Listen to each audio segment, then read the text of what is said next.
तो पिछले एपिसोड में हमने देखा कि लिंजुआन और फेंग दोनों ही अपनी पावर्स को काफी अच्छी तरीके से कल्टीवेट कर लेते हैं, जिसके बाद हम देखते हैं कि इन दोनों ने एक दूसरे के साथ मिलकर अपनी पावर्स की लिमिट्स भी चेक करना शुरू कर दिया था ताकि वो इसका इस्तेमाल फाइट के दौरान अपने ओपिनियन के खिलाफ कर सके। और एपिसोड के लास्ट में हमने देखा कि यहाँ पर इन दोनों की फाइट कुछ दो नए प्लेयर से होने वाली थी, जिन्हें देखकर लिंजुआन पहले फेंग को बता देता है कि इस लड़के का नाम है जोंगताई और ये मैजिकल पावर्स को इस्तेमाल कर सकता है, जबकि दूसरी तरफ जो लड़की है उसका नाम है किनमुई, वो भी फायर एलिमेंट की पावर्स को काफी अच्छी तरीके से इस्तेमाल कर सकती है। इसलिए चाहे जो भी हो जाए हम दोनों को एक दूसरे के साथ मिलकर फाइट करना होगा।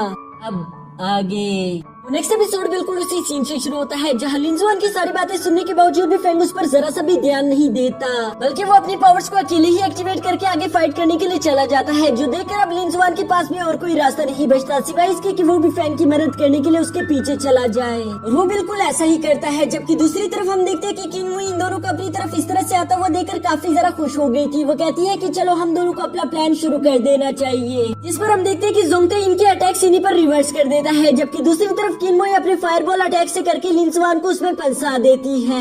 यह लिंजुआन जैसे उस फायरबॉल को अपनी तरफ आता हुआ देखता है वो फौरन से अपने चारों तरफ विंडशील्ड बना लेता है ताकि वो उस फायर से अपनी जान को बचा सके। लेकिन यहाँ पर जोंगताई और किनमुई का भी तो बिल्कुल यही प्लान था। वो लोग चाहते थे कि हम लिंजुआन और फेंग को एक दूसरे से अलग कर दे, जिसमें ये दोनों कामयाब भी हो गई थी। जबकि दूसरी तरफ हम देखते हैं कि फेंग को इन दोनों का प्लान समझ आ गया था। इसके बावजूद भी वो अपनी स्पिरिचुअल सोर्ड लेकर इन दोनों पर अटैक करने के लिए आगे पहुँच जाता है। यहाँ पर हम देखते हैं कि फेंग की ताकत इन दोनों से कई गुना ज्यादा थी, क्योंकि वो इन दोनों को काफी आसानी के साथ टक्कर दे रहा था, जिसकी वजह से ये दोनों काफी बुरी तरीके से घायल हो जाते हैं। वहीं बैठे हुए लिया और बीस्ट बॉय यहाँ पर फेंग की इतनी ज्यादा पावर्स देखकर काफी ज्यादा शॉक हो गई थी। उन्हें यकीन ही नहीं आ रहा था कि आखिर फेंग इतना ताकतवर कैसे हो गया। जबकि यहाँ बैटल ग्राउंड में फेंग लगातार उन दोनों पर अटैक्स कर रहा था, जिन्हें वो काफी ज्यादा मुश्किल के साथ डॉज करते हुए आखिरकार एक फॉर्मेशन क्रिएट करना शुरू कर देते हैं। इस फॉर्मेशन की मदद से हम देखते हैं कि किनमुई ने फौरन से अपनी ब्राइट फ्लेम टेक्निक का इस्तेमाल करना शुरू कर दिया था, जिसके अंदर फेंग बहुत ही बुरी तरीके से फंस जाता है। वो तो यहाँ पर पूरी तरीके से जल जाता अगर उसने अपने आसपास शील्ड ना क्रिएट कर ली होती। जबकि दूसरी तरफ हम देखते हैं कि लिंजुआन भी ये देखकर काफी ज्यादा हैरान हो गया था। तभी अचानक सब लोग देखते हैं कि फेंग ने अपनी स्पिरिचुअल सोर्ड का इस्तेमाल करके उस ब्राइट फ्लेम को बीच में से ही हाफ कर दिया था, यानी कि वो उस टेक्निक को बीच में से काट देता है,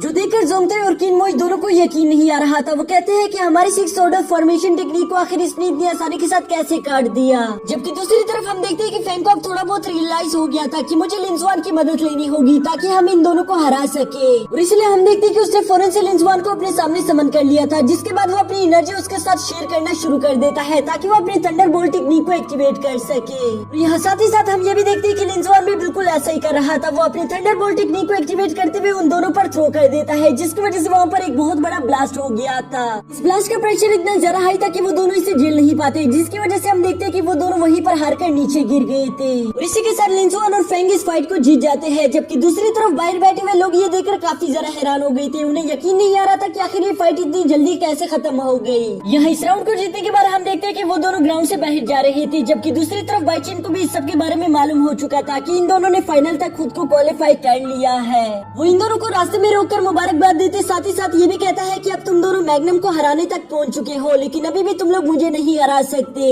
जब तक तुम लोग उस काबिल नहीं पहुँच जाते तब तक तुम लोग मुझे चैलेंज मत करना। और ये कहकर वो वहाँ से चला जाता है। जबकि ये सब सुनकर लिंजुआन को कुछ भी समझ नहीं आता। वो फेंग से सवाल करता है कि क्या तुम्हें कुछ समझ आया कि अभी अभी उसने ये सब क्या कहा? मुझे तो जरा सा भी समझ नहीं आया। जो सुनकर फेंग लिंजुआन को कहता है कि उसके कहने का मतलब यही था कि अभी भी हम उसको हराने के काबिल नहीं हुए, तो इसलिए हम उसे चैलेंज नहीं कर सकते। वो बस सिंपल अल्फाज में हम दोनों को यही कहना चाहता था कि अभी भी हम दोनों उससे फाइट करने के लिए काफी ज्यादा वीक हैं। जो सुनकर लिंजुआन काफी गहरी सोच में पड़ गया था। और इसके बाद हमें नेक्स्ट डे का सीन दिखाया जाता है जहाँ वो कंपटीशन की होस्ट कहती है कि अब हमारे पास सिर्फ 3 टीमें बची हैं, जिसमें से 2 टीमों की अभी फाइट होगी, जबकि एक टीम ऑटोमेटिकली फाइनल में पहुंच जाएगी। लेकिन यहाँ पर किस टीम की फाइट होने वाली है ये हम लोग डिसाइड नहीं करेंगे, बल्कि ये डिसाइड करेंगे हमारे चीफ गेस्ट वू हाउ। जिसके बाद हम देखते हैं कि वू हाउ उड़ता हुआ मैदान के बीच में आ गया था।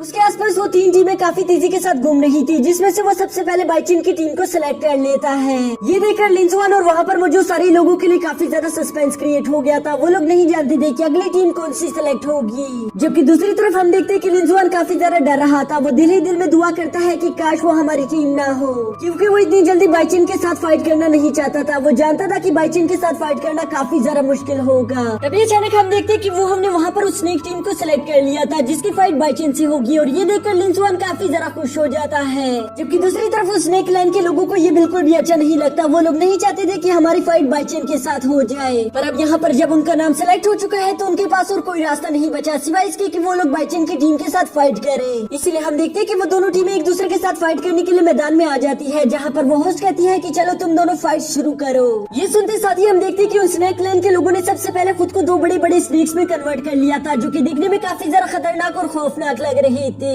लेकिन बाइचेन और मैग्नम को तो उन दोनों से जरा सा भी डर नहीं लग रहा था, जो देखकर वो दोनों स्नेक बड़ी तेजी के साथ आगे बढ़ते हुए उन दोनों पर अटैक करना शुरू कर देते हैं। यहाँ पर उन जायंट स्नेक्स को अपनी तरफ आता हुआ देखकर हम देखते हैं कि मैग्नम ने फौरन से अपनी तलवार को बाहर निकाल लिया था, जिसके बाद वो एक फायर स्प्लैश अटैक कर देती है। उसका ये इकलौता फायर स्प्लैश अटैक ही काफी ज्यादा खतरनाक था, जिसकी वजह से हम देखते हैं कि वो दोनों जायंट स्नेक वहीं पर तड़पना शुरू कर देते हैं। ये देखकर लिंजुआन को बिल्कुल भी यकीन नहीं आ रहा था। वो फेंग से कहता है कि क्या तुम भी वही सब देख रहे हो जो मैं देख रहा हूँ, जिस पर फेंग जवाब देता है कि हाँ मैं भी बिल्कुल यही देख रहा हूँ। मुझे भी यकीन नहीं आ रहा कि वो इतनी ज्यादा खतरनाक कैसे हो सकती है, क्योंकि स्नेक लाइन के लोगों को उनकी ताकत के लिए जाना जाता है। वो लोग तो इतनी आसानी के साथ कभी भी किसी से नहीं हारते, लेकिन यहाँ पर तो उनकी हालत देखकर मुझे तरस आ रहा है। यहाँ मैदान में हम देखते हैं कि वो दो स्नेक लाइन के वॉरियर इतनी बुरी तरीके से जख्मी हो चुके थे कि उन दोनों को यहाँ पर स्ट्रेचर से लेकर जाया जाता है, जो देखकर लिंजुआन काफी ज्यादा डर गया था। वो कहता है कि अब तक के सारे चैलेंज तो हमने काफी आसानी के साथ पार कर लिए, लेकिन अब मुझे लगता है कि हम आगे कुछ भी नहीं कर पाएंगे। वो भी फेंग से यहाँ पर ये सब कह ही रहा था कि तभी अचानक हम देखते कि वो हमने उस कंपटीशन के होस्ट को अचानक से अपने पास बुला लिया था,